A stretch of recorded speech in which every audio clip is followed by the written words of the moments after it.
My name is Fernanda, and I want to tell you something I experienced that still gives me nightmares. To begin with, my grandmother, Dona Clara, was extremely religious. Since I was little, she taught me the importance of Lent, especially after Palm Sunday.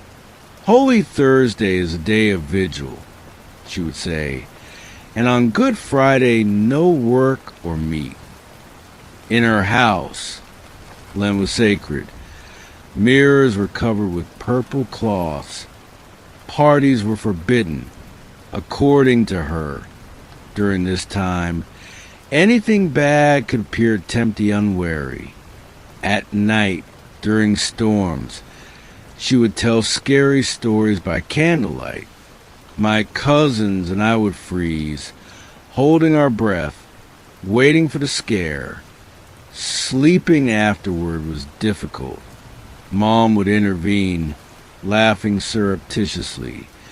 But Grandma would retort, "They need to learn to respect the things of heaven." I grew up with this fear until I was a teenager. When she passed away, I thought they were just stories to impress. I even started telling them to my friends as a pastime. One of my favorites was about a boy who, on Good Friday, disobeyed his mother to go out with friends. He jumped out the window and went to a bar. On the way back, in the early hours of the morning, he and his friend on their motorcycle came face to face with a huge black dog with blood-red eyes. The animal growled, and the driver braked, knocking the boy down. His friend ran away, and he was left alone, pretending to be dead while the dog sniffed him. Suddenly, the animal stood up almost 2 meters tall. The boy, terrified, urinated in his pants. Maybe that's why the creature left. After that, he never went out at night again and lived with nightmares, a price for disrespecting Lent. As an adult, I abandoned these superstitions. In the modern world, werewolves and vampires seem like tall tales to control the naive. I became an arrogant person who didn't believe in any of this until something happened right in front of me. I'm a singer in nightclubs, and it was on a Holy Thursday in 2025 that everything changed. I had forgotten the traditions of Holy Week. Vigils and masses were just distant memories, while the churches were packed to celebrate the Passion of Christ. I played the guitar in a bar in Porto Alegre, singing to an audience that just wanted to drink and have fun. The night was clear, with a huge full moon in the starry sky. But strange things started before the show. The owner of the bar, Dona Lucia, felt a tightness in her chest and almost fainted. The bartender, Joao, swears that the cocktail shaker fell by itself at his feet, and he got an electric shock when he turned on the blender. The waitress burned herself with hot oil, even though she was far from the stove. When I tried to play, the guitar wouldn't sound. I tinkered with the cables for a while until it worked. That's when I noticed him, a tall guy at the bar, staring at me. He wore a stylish hat, black clothes, and his face was pale, almost glowing under the dim lights. Our eyes met a few times. I thought it was strange, but I thought he just liked the music. After the bar closed, I decided to walk to my apartment, a few blocks away. I said goodbye to Joao, who stayed to lock up since Dona Lucia had left after feeling unwell. I had barely taken 2 steps when the guy with the hat appeared out of nowhere. The street was deserted. I didn't see where he came from. I felt a shiver. He greeted me with a charming smile. In another situation, I might have found him attractive, but something was bothering me. I looked at his pockets, suspecting a robbery. "Can I come with you?" he asked. "Yes, but I live nearby," I answered, tense. "That will be enough," he said, making me even more uneasy. I tried to make conversation. "Are you from the area?" "No, from the city." He laughed, choking. "I'm from anywhere." I walked faster, but he stuck close to me. I preferred the middle of the street to the dark sidewalks. The sound of his voice made my skin crawl. "I'm here," I said. I heard a noise on the asphalt and looked at his feet. My blood ran cold. His boots were now gold hooves, black and forked, breaking the ground. I closed my eyes and opened them again, feeling a tightness in my chest. He hissed, "Shouldn't you be somewhere else on a night like this?" I remembered Grandma's stories. His smile gave off a horrible stench. His pale face now had a goatee. His hat moved as if something was growing under it, and his eyes turned blood red. I began to pray the prayer to Saint Michael the Archangel, stumbling over the words. He laughed, sticking out a forked tongue. His hat fell off, revealing pointy horns, and a trident-shaped tail swung behind. "Your brother Miguel isn't here," he laughed, paralyzing me. I prayed the Hail, Holy Queen, and he seemed to back away, as if he were wounded. A strong wind pushed me, and I ran, praying everything I could remember. I heard his laughter and the threat. "Next time, you won't escape." I reached the building, almost knocking on the gate. I fell asleep exhausted, with the lights on. I dreamed of Grandma holding me, making the sign of the cross on my forehead, reciting a prayer.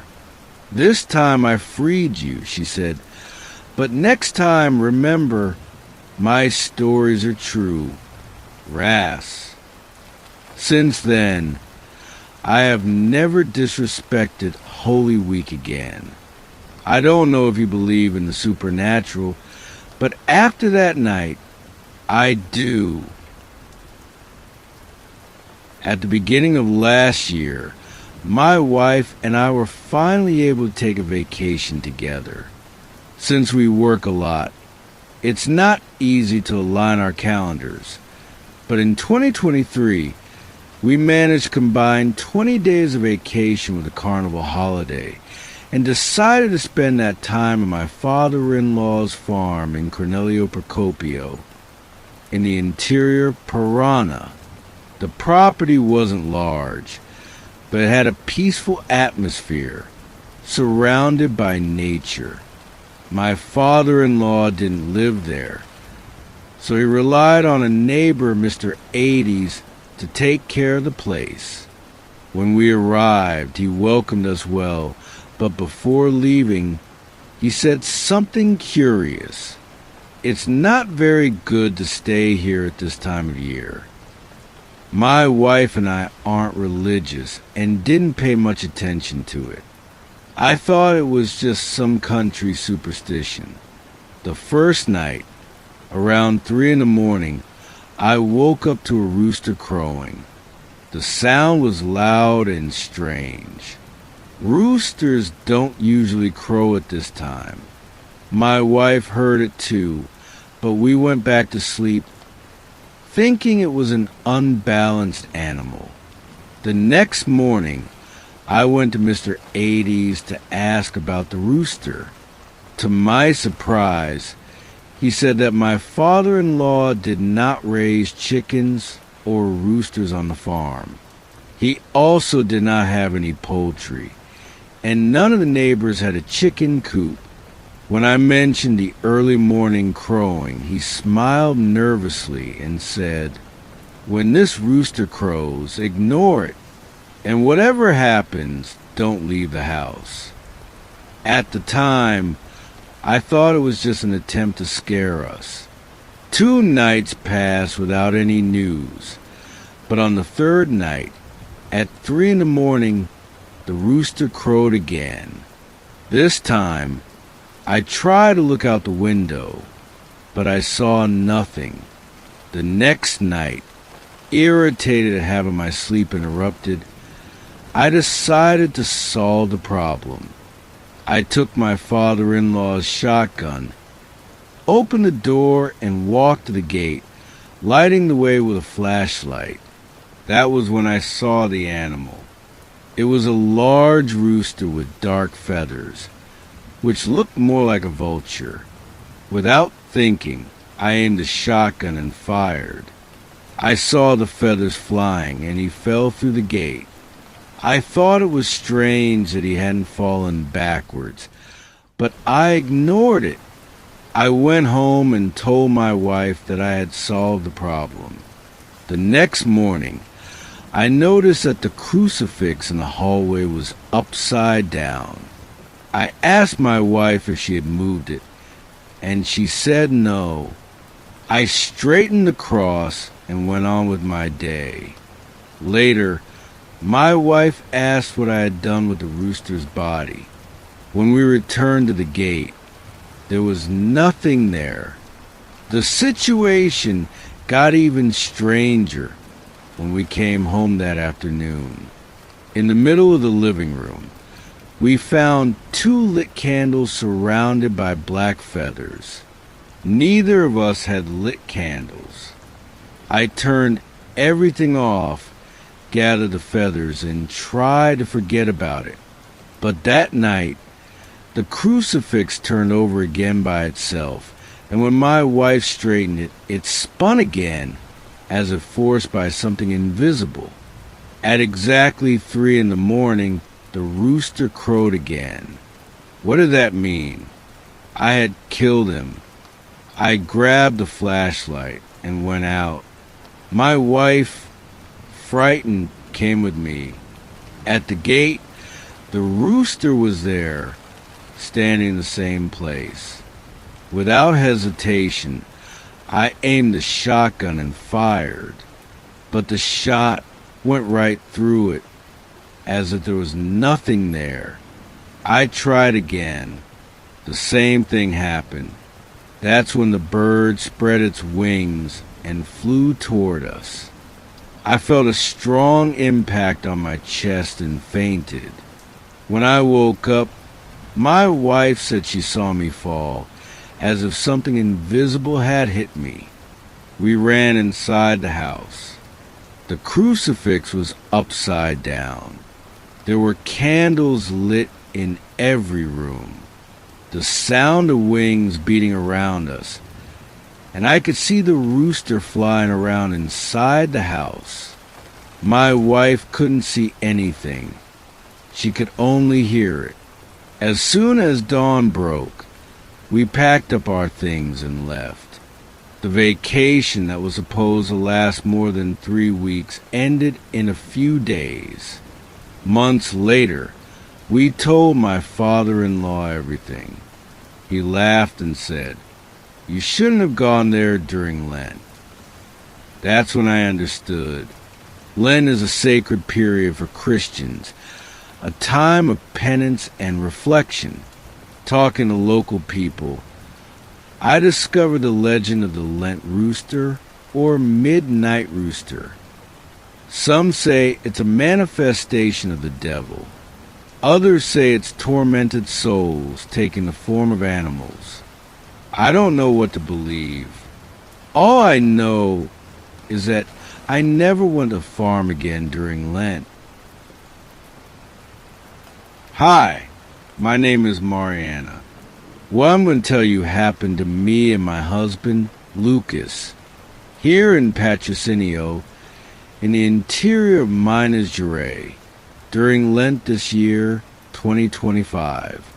It was March, and I was 6 months pregnant with our first daughter, who was going to be called Sophia. We were overjoyed. We had prepared a room with so much love, buying clothes, diapers, everything a baby needs. We lived in a simple but cozy house in a quiet neighborhood, full of elderly people who had lived there for decades.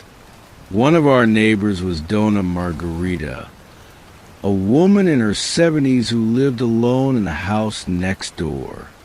She was reserved and hardly spoke to anyone. My aunt, who lived a few blocks away, said that Dona Margarita was a lonely person, marked by never having children. Her husband died shortly after the wedding, and she never got involved with anyone again, according to neighborhood rumors. One Friday during Lent, I remember well, because Lucas was always very religious and took this period seriously. Dona Margarita showed up at our door. I was surprised. She never visited us. She was carrying a package in her hands and said with a strange smile, "It's for the baby." When she opened the package, I saw an old, handmade rag doll. It wasn't ugly, but it had something strange about it. Its eyes were two black buttons that seemed to follow me.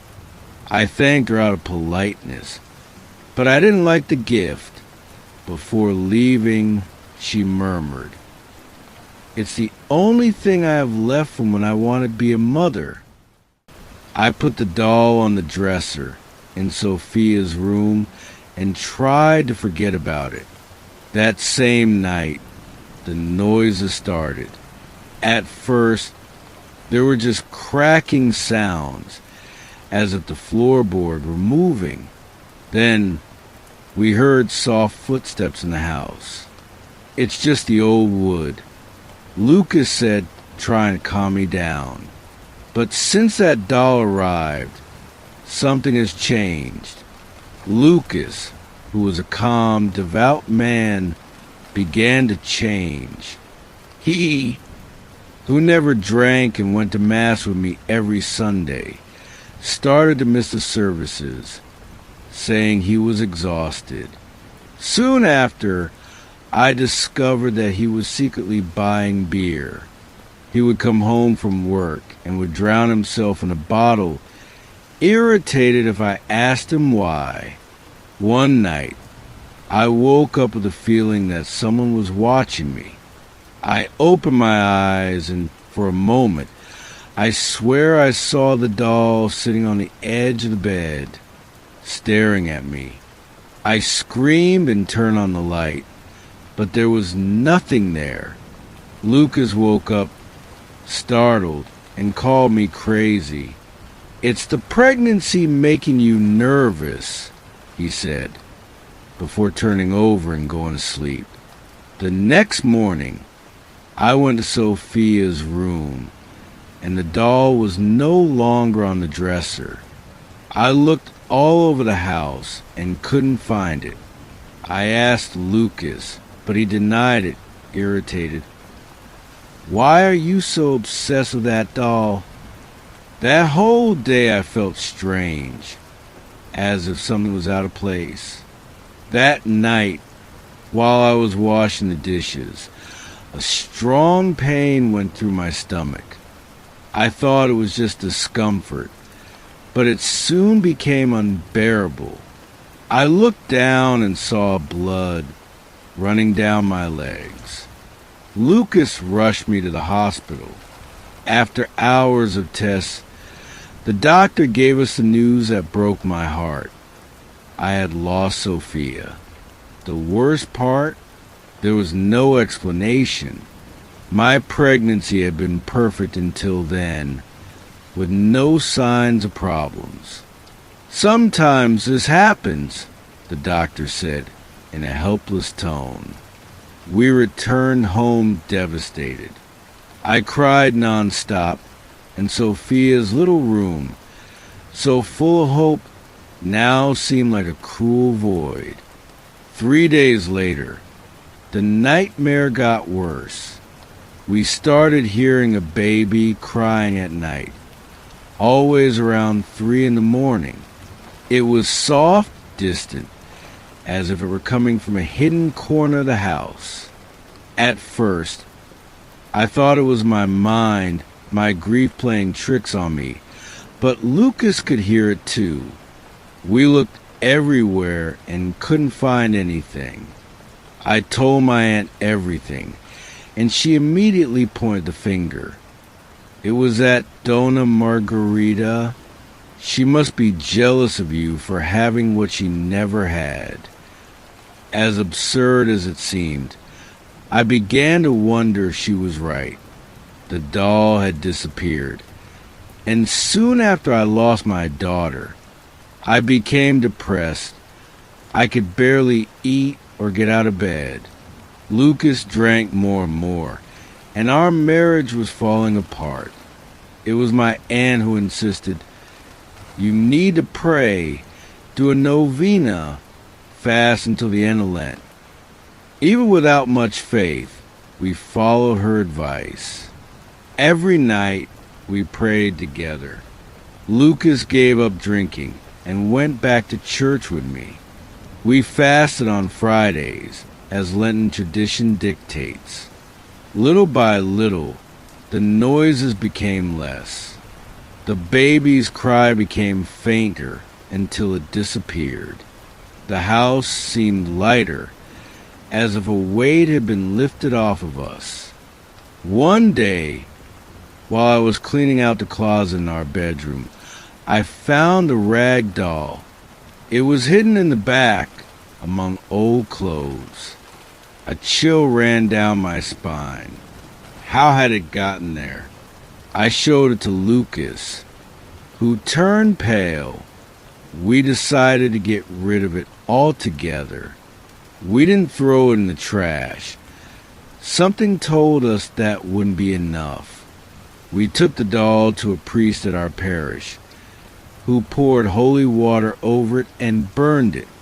As the flames consumed it, I felt a relief that I can't explain. Months later, we decided that we couldn't stay in that house. The memories were too heavy. We moved to a nearby city, Uberaba, and started over.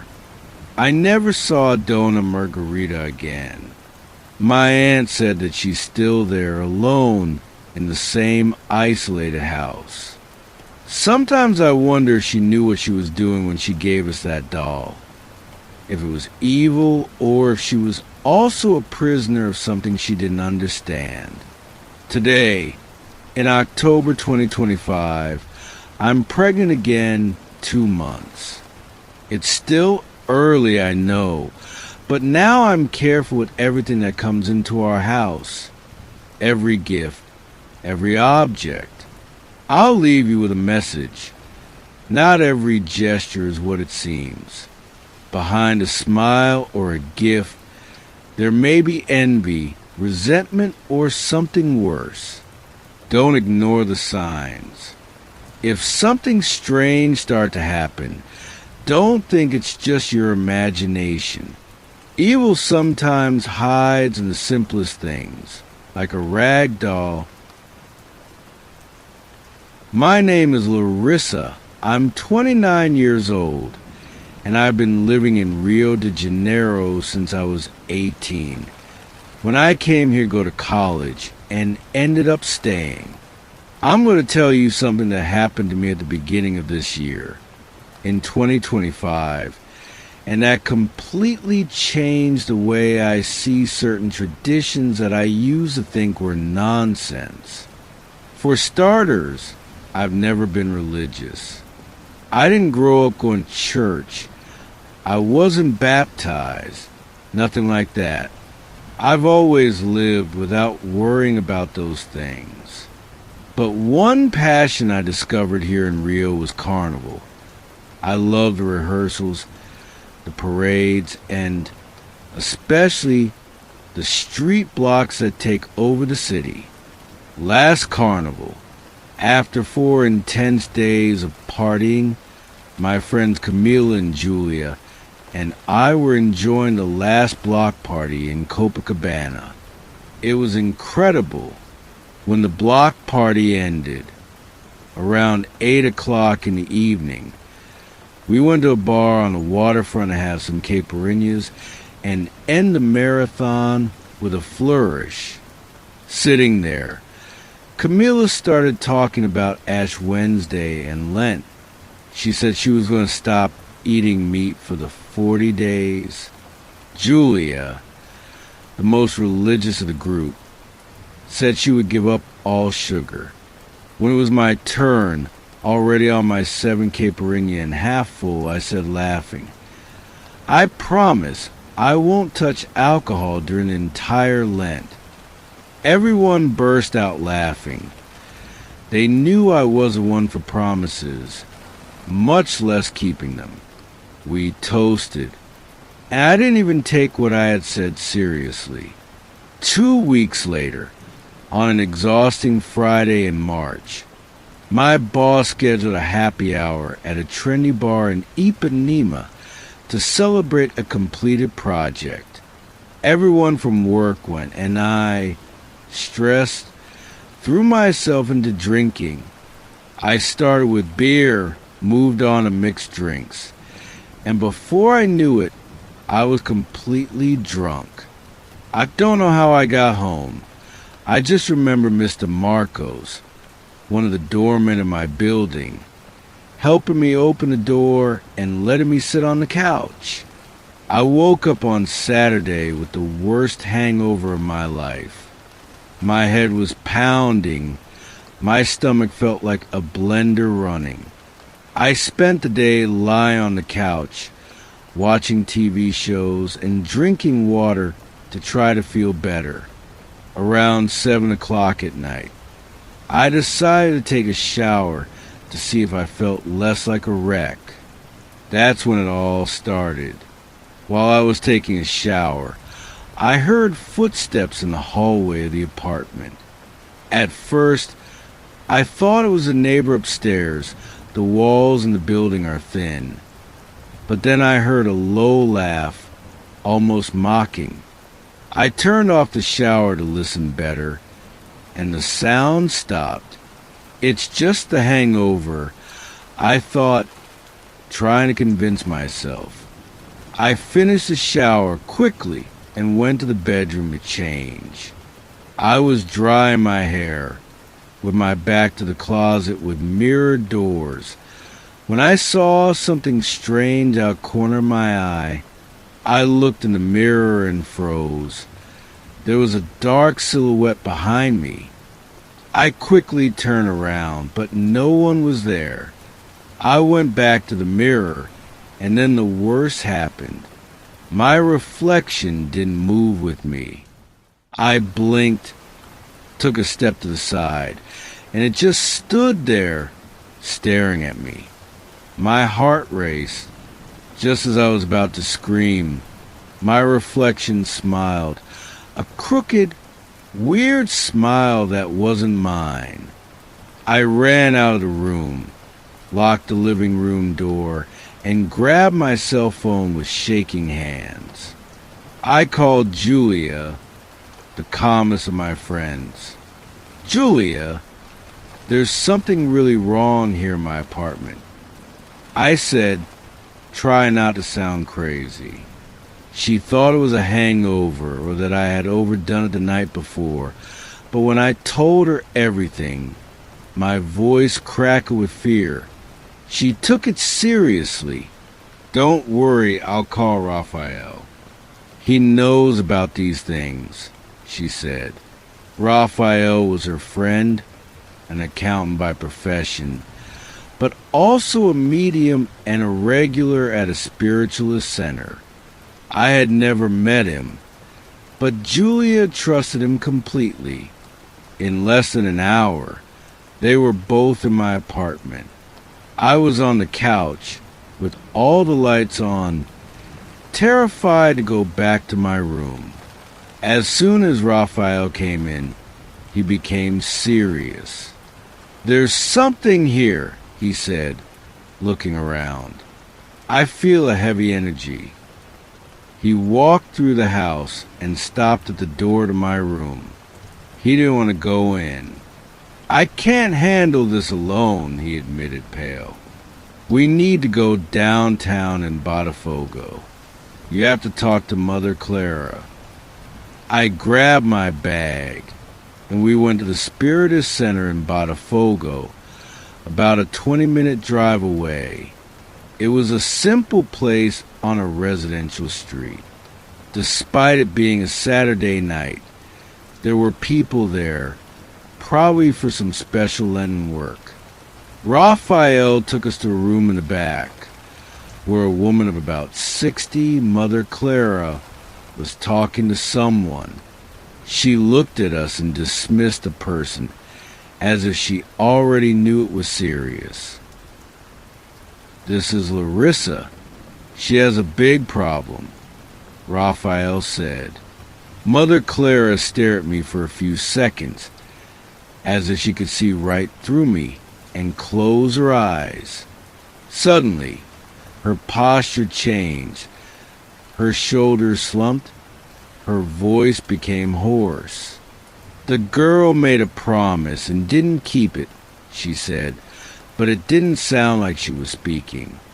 "During Lent, the evil spirits are out there, hunting down those who disrespect sacred time. When you drank, you opened the door for one of them. He wants to take your place." I froze. I remembered the stupid promise I'd made at the bar. She made gestures in the air, as if cleaning herself. "If anything around me, you'll need protection. A bath with coarse salt, then herbs. Smudge your house with rosemary and rue, and cover all the mirrors until Easter. No alcohol, understand? Keep your promise." I agreed, speechless. She said a few more strange words, and then returned to normal, exhausted. Julia and Raphael helped me follow everything to the letter. We covered the mirrors with sheets, smudged the apartment, and I took herbal baths. I didn't touch alcohol for the next few weeks. It was hard, especially during happy hours at work. But fear got the better of me. Little by little, the footsteps and laughter disappeared. After Easter, we took the sheets off the mirrors, and nothing happened.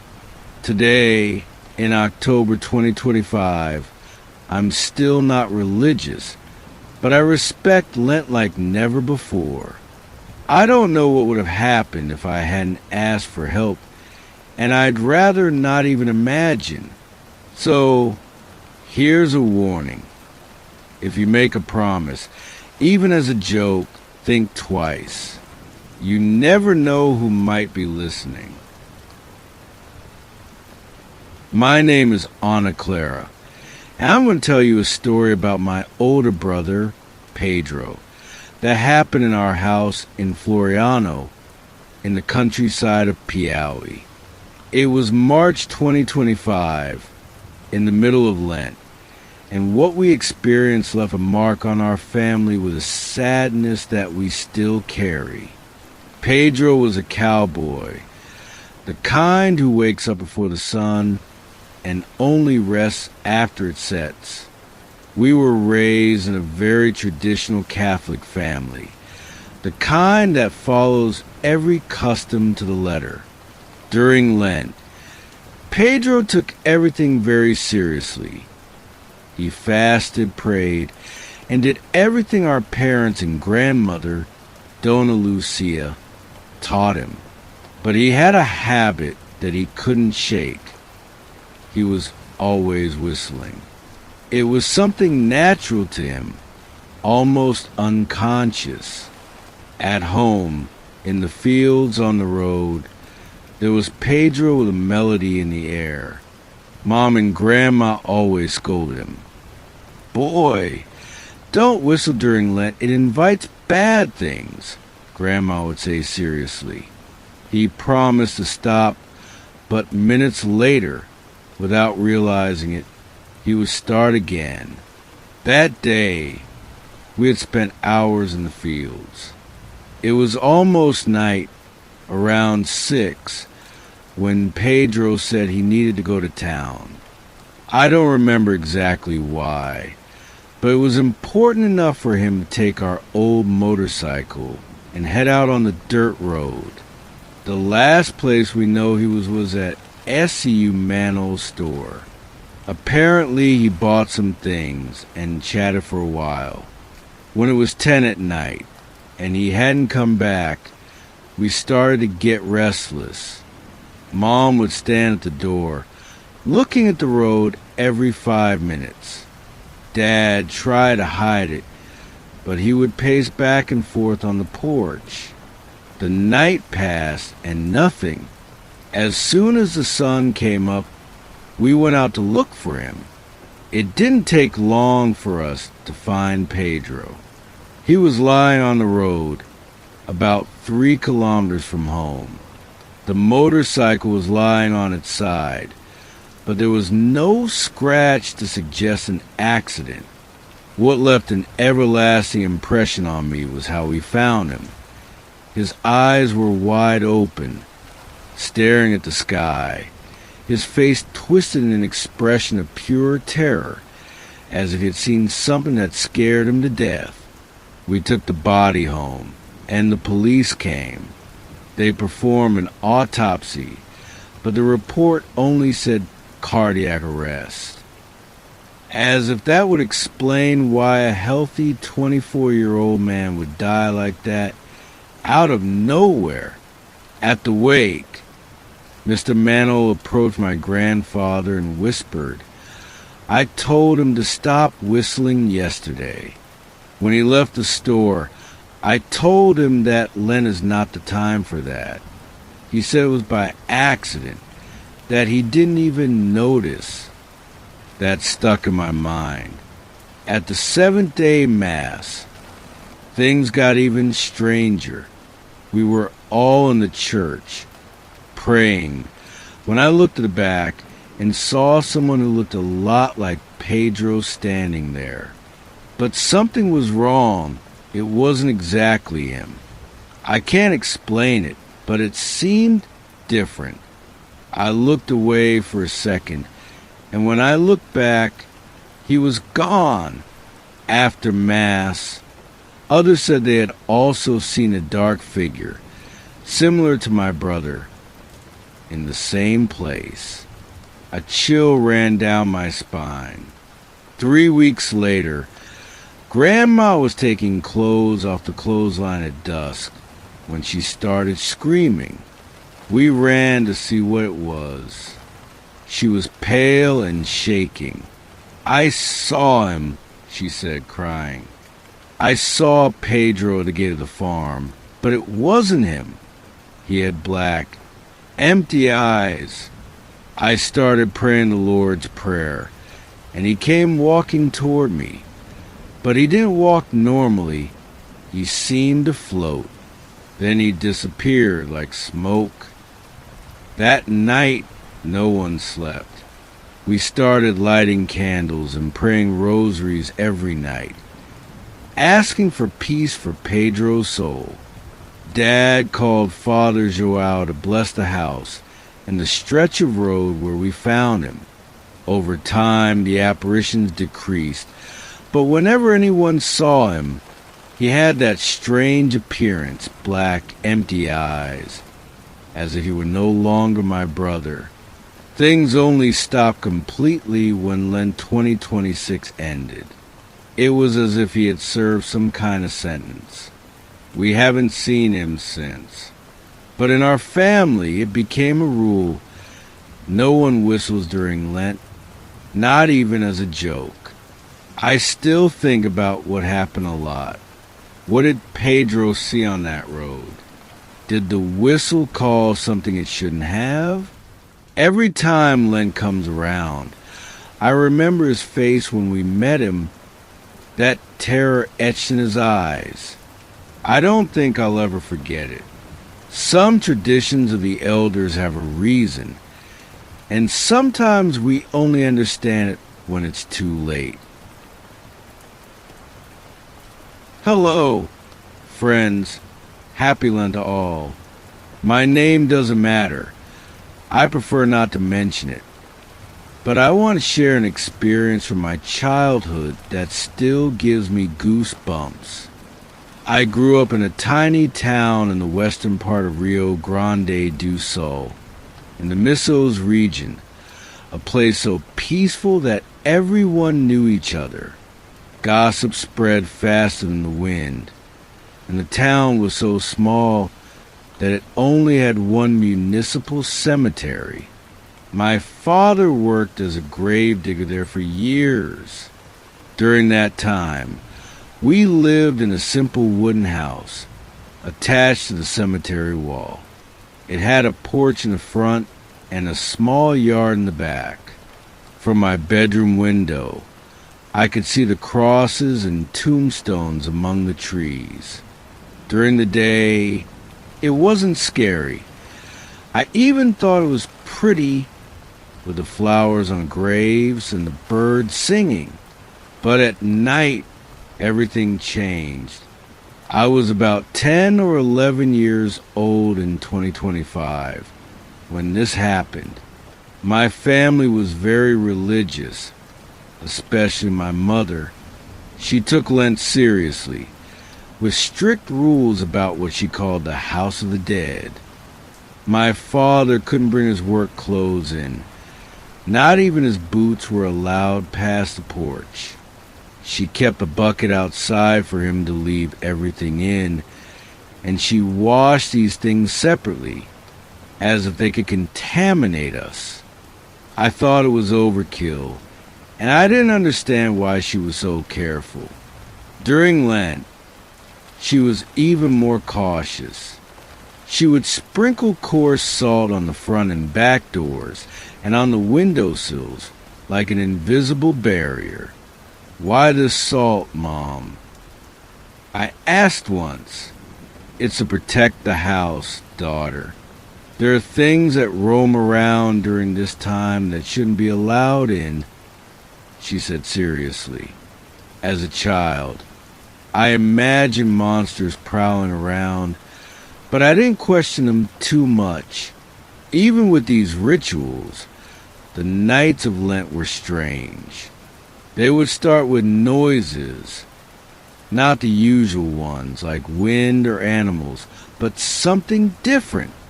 It sounded like heavy things were being dragged across the dirt floor of the cemetery. Sometimes we would hear low moans, almost laments. My father, who was brave and spent the day among the dead, never stayed there after 5. He would lock the gate and come home. During the day, the cemetery belongs to the living who visit their dead, he would say. At night, it belongs to those who have already passed away. After 6, our routine changed. Windows were locked, curtains were drawn, no one went out. My mother said that the bad thing was walking the streets. I imagined a dark, crooked figure emerging from the graves to wander the city. One night, I was in the kitchen getting water when I heard footsteps in the backyard. I went to the window and raised the curtain just a little. The glass fell from my hand when I saw it. A white figure was walking among the graves. It wasn't solid like a person. It looked like missing human form. I ran to my parents' room, trembling. "There's someone in the cemetery, Dad." They exchanged worried glances. "It's not someone, daughter. And don't look out the window anymore today," my mother said firmly. The next morning, the yard was empty. I asked if it was true, but they just told me to forget about it. I didn't forget. A ritual that my father repeated every afternoon before 6 was part of our routine. He would pray at the front door. It wasn't the Our Father or the Hail Mary, but something old with words I didn't understand. Then he would place a plate of food on the left side of the door, along with a glass of water. It was a little bit of our dinner: rice, beans, meat, whatever we had. "Dad, what's this food for?" I asked one day. He looked at me with those eyes that had seen too much. "It's for those who need it, daughter. The stray dogs." "No, daughter. For the ones who roam around and have no rest. If we leave food out, they won't come and bother the living." I kept quiet, but that never left my mind. The city had its own legends. Some swore they had seen figures among the graves on nights with a full moon. Others spoke of lights floating over the tombstones. My father never confirmed or denied it. He would only say that he had a silent agreement with the cemetery. He would care for the dead with respect during the day, and they would leave us alone at night. We lived there until I was 15, when my father changed jobs and we moved to a bigger city. Even then, I still dream about that place. Sometimes I see a procession of white figures coming out of graves and coming to our house. I never knew if they were stories to keep us indoors or if my parents knew something that I, as a child, didn't understand. Now, as an adult, when I visit my hometown, I avoid the cemetery after sunset, and just in case, I put coarse salt on my doorstep during Lent. Some traditions, no matter how strange they may seem, we carry with us for the rest of our lives. I don't know what that thing I saw was, but I know it left a lasting impression on me. My name is irrelevant, but this story is about my mother, Clara, and my uncle, Joao, when they were teenagers. She was 15 and he was 14. I grew up hearing this story, which my mother always made a point of telling, perhaps to scare us or teach us something. At the time, in 2025, they lived with my grandparents on a farm in the countryside of Atabeia, Sao Paulo. It was an isolated place, full of woods and silence. My uncle Joao was an irreverent kind of boy.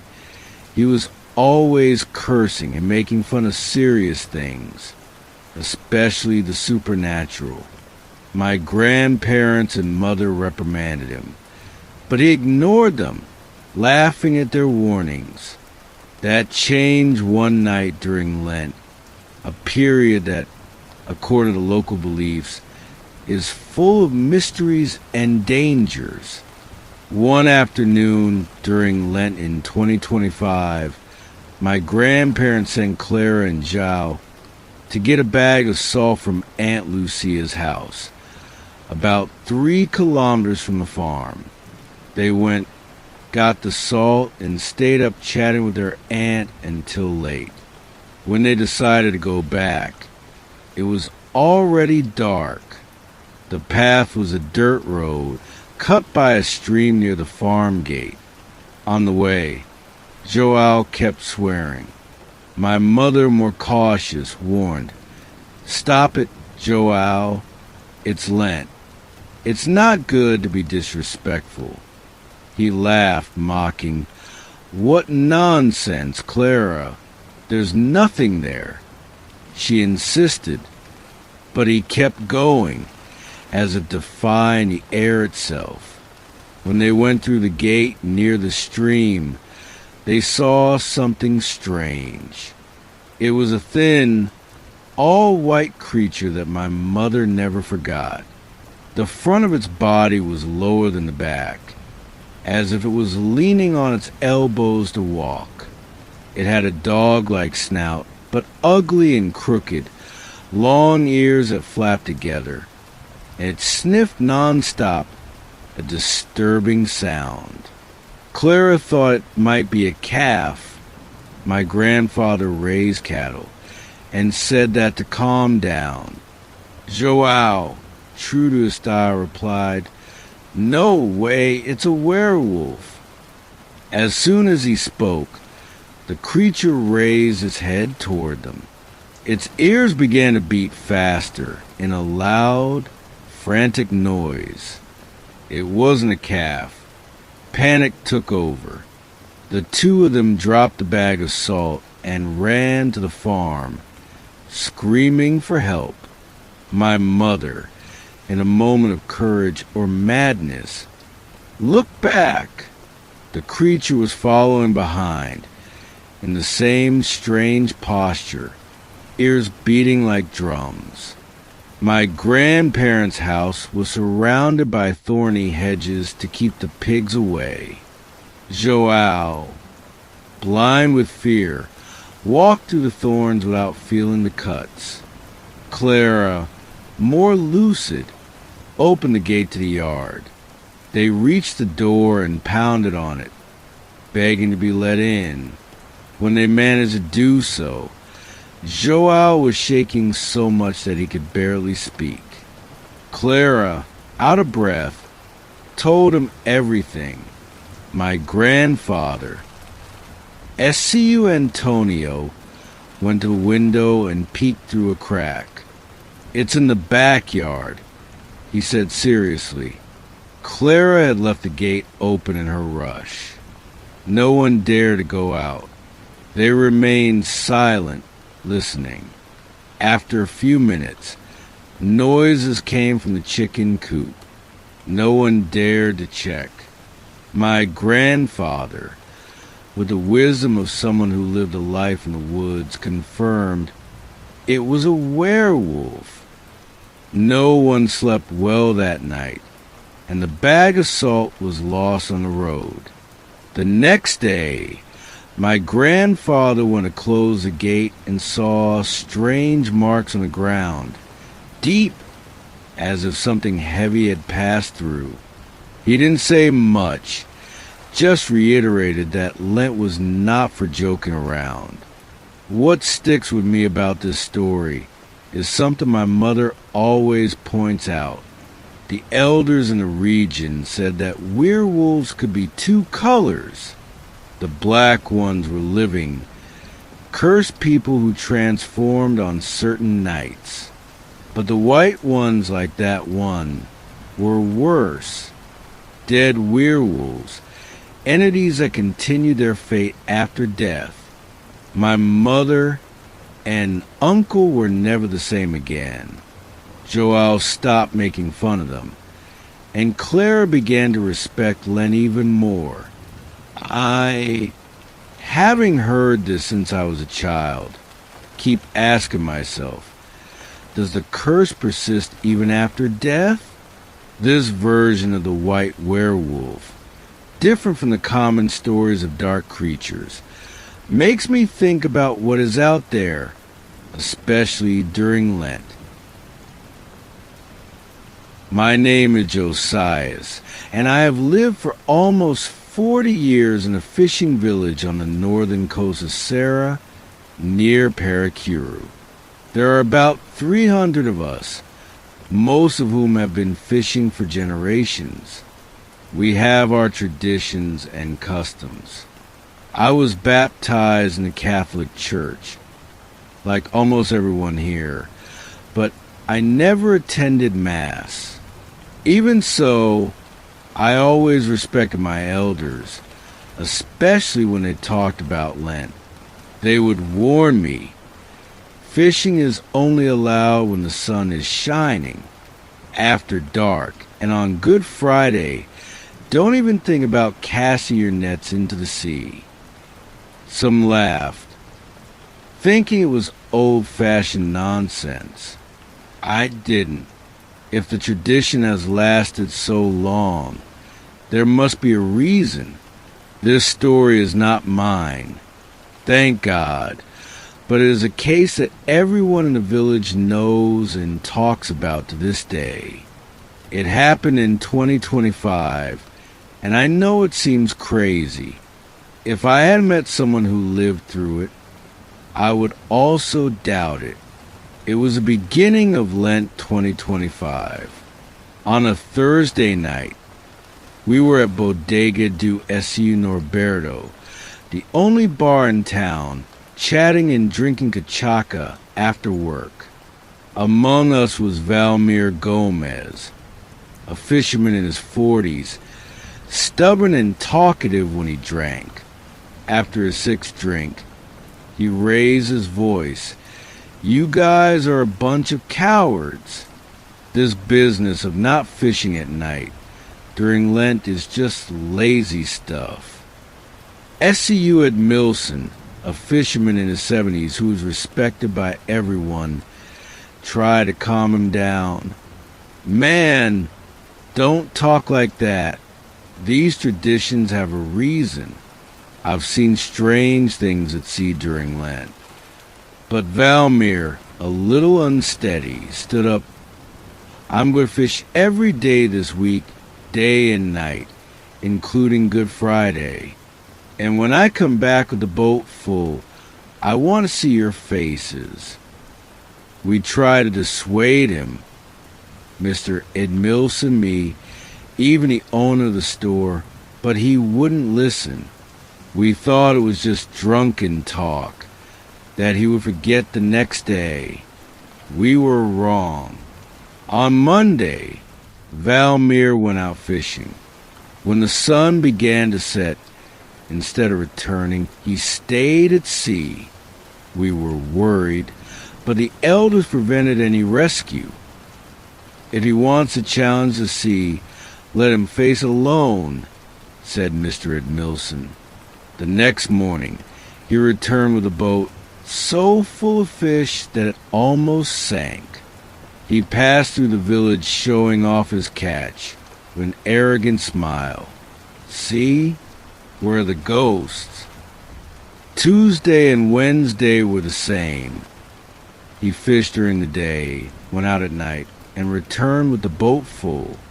He was getting rich, selling in the neighboring town, while we respected tradition. On Wednesday night, he challenged again. On Thursday morning, he returned with more fish, but there was something strange. Among the mullet and snook, there was a fish that no one knew about. It was big, about 5 or 6 kilos, but it wasn't size that scared me. Its scales were irregular, like gray plates, and its mouth, when Valmir opened it, everyone backed away. It had teeth, not those of a fish, thin and pointed, but human teeth, aligned, large and yellowish. "What the hell kind of fish is that?" asked Edmilson, making the sign of the cross. "It's a fish and that's it. It's going to make money," replied Valmir proudly. He cut open its belly right there. The smell wasn't a fresh fish. It was rotten, with a hint of sulfur that turned my stomach. Inside, besides the entrails, there were what looked like small bones. "It's a warning, Valmir. The sea is telling you to stop," said S.U. Edmilson, his wife, Dona Josefa begged him. Think about the children. But Valmir threw the entrails into the sea and wiped his hands. You guys are scared. Tomorrow is Thursday, and I'm going fishing again. Saturday, too. That Thursday night, a storm came out of nowhere. The sky, which had been clear, turned black, the wind howled, and the sea, usually calm, roared with high waves. Valmir prepared the boat.